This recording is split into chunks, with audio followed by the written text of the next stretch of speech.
It was Thursday, May 22nd, 2025. I was called in for a Zeppelin tribute show, and we arrived at the local studio for band rehearsal. It wasn't the Manticore rehearsals 1977, but the vibes were close. I wasn't happy with the last tribute show I did a couple of months ago, as the group vibes were off, and I thought I'd never do it again. When it comes to music, it's all about chemistry and purpose for me, you know? These are not my friends, but colleagues I've known for 20 years, and well, like office co-workers, you look at what people do, not what they say. I've learned my lessons.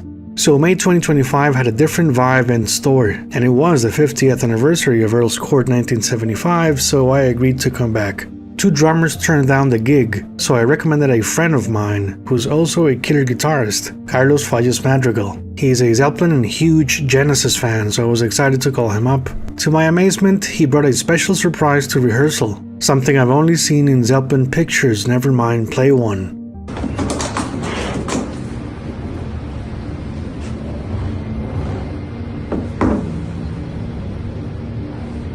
Yep.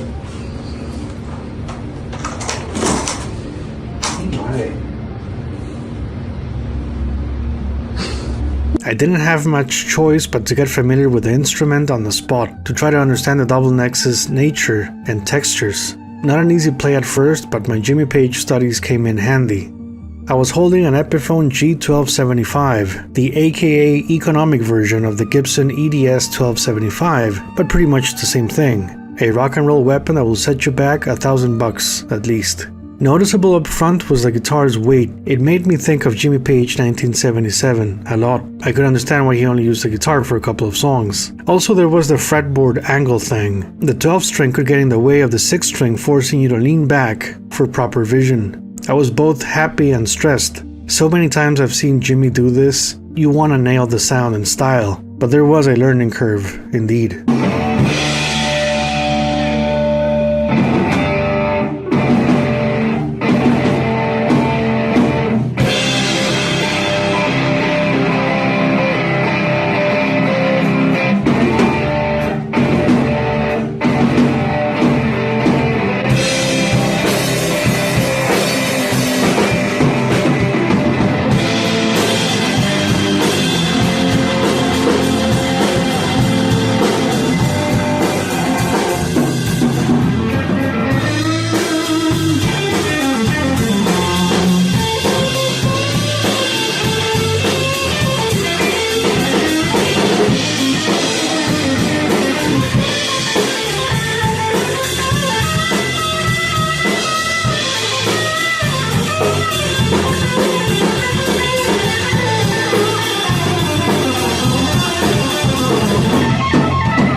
Fortunately, Carlos is a Zeppelin fan like me, and we had much fun going through the jam section for Dazed and Confused. He knew the cues and needed no instructions. Based on our fandom, I chose a 1973 setlist, as we had a guest keyboardist as well. Because people wanted Kashmir and something else, we added that and Achilles' Last Stand as encores. Oh yeah, and we also added Thank You. So Carlos told me to keep the double neck until the show, so I technically had one day to practice. My music curiosity grew. The neck felt great to try out picking styles and techniques. This led me to decide to break the Jimmy Page rules and actually use the guitar for other tracks besides The Song Remains the Same and Stairway to Heaven.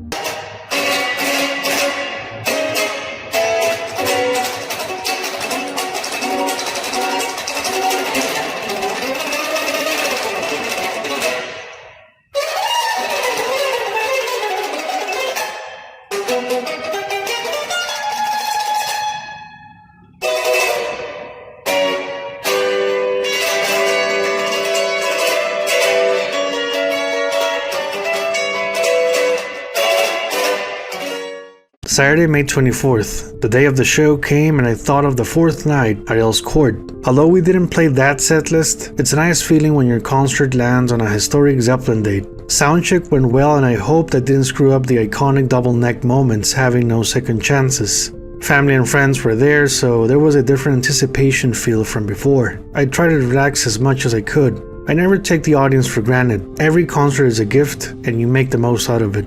I decided to wear my old corporate job blazer for the first 3 numbers a la Jimmy Page 1973, but I later regretted this, as it was too hot in there.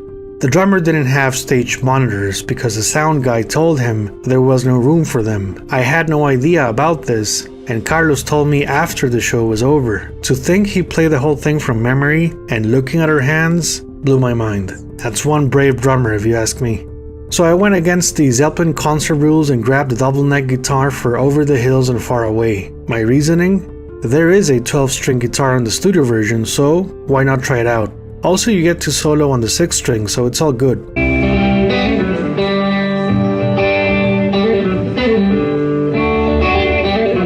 The guitar worked wonders for the intro, but once the heavy section came in, I thought, okay, maybe a Les Paul would have been better here for rhythm, but overall, it was a fascinating experience.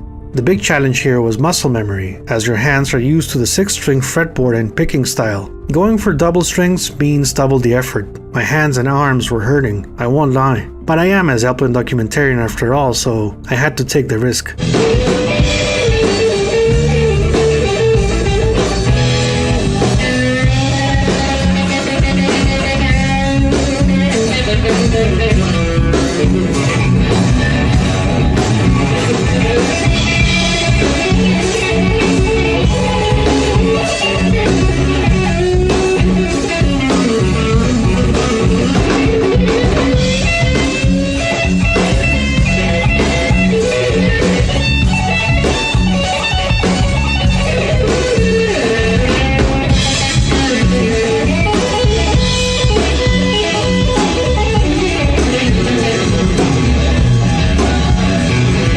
The 6th string neck felt great. I had much fun soloing over the F-sharp bass lines while trying to go through my Jimmy Page mental notes as quickly as possible. Playing the closing segment on the 12th string helped me release the mounting tension of conquering a brand new instrument. It's one thing to rehearse at home, playing in front of an audience who expects the sounds they know, a test indeed.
The song remains the same, sent me back to the 1976 movie and the 1977 tour, of course. This guitar was made for this one. Stairway to Heaven was the most stressful for me as we had to replicate the movie version to the best of our abilities. I held my breath and hoped for the best. Playing the intro on the 6th string is not easy. You have to focus and get all the cosmic energy you can. Once again, this was my first time ever performing this number with a double neck guitar, so expectations were high. Yes, the locals know me for my dedicated Jimmy Page work, but the stakes were higher. I had the actual instrument and well, there was no turning back. In retrospect, I think I sacrificed some of the performance side of things to concentrate on the music, on the task at hand. I just had to.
Yes, I decided to play Heartbreaker on the 12 string as a personal challenge. I just wanted to see if I could do the middle solo plus some random improvisation on it. Also, I wanted to give you guys something to enjoy as a Zeppelin scholar pushing the boundaries of the Jimmy Page method.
Now, because the singer told me he'd actually learned the words for Achilles' Last Stand at the last minute, I decided to use the double neck for Whole Lotta Love as we planned to play Achilles' Last Stand on the funk jam section.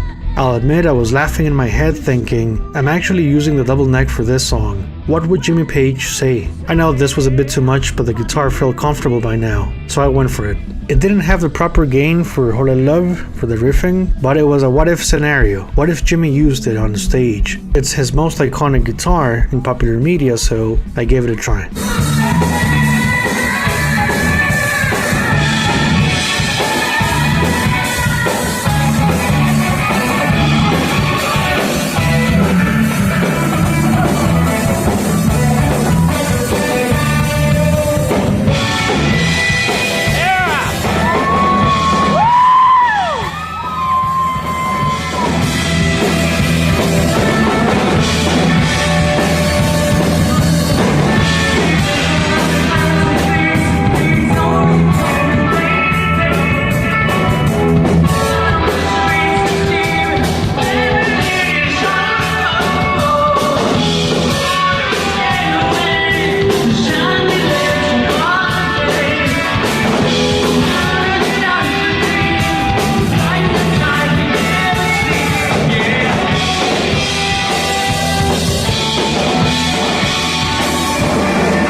We closed the show with Kashmir, but after a 1973 setlist, it was kind of the wrong idea. Everyone was tired, including the band, but the crowd wanted to hear the song, so this was my journey into a double neck guitar debut. I can now say my Jimmy Page studies are much more complete with the addition of this vital perspective. It was nice to experience this at age 37 as opposed to 2011 in my 20s when I wanted to be Jimmy. Sometimes guitars find you at the right place and time. Sometimes tribute shows are more than that. The best way to play them is to detach from wanting to be the band. You can only be you and enjoy the moment. I hope this was an exciting video, and now that the show is over, I'm back at the studio to create the next documentary destination, and I can't wait to share the new videos coming our way. Have a good one, guys. Bye bye.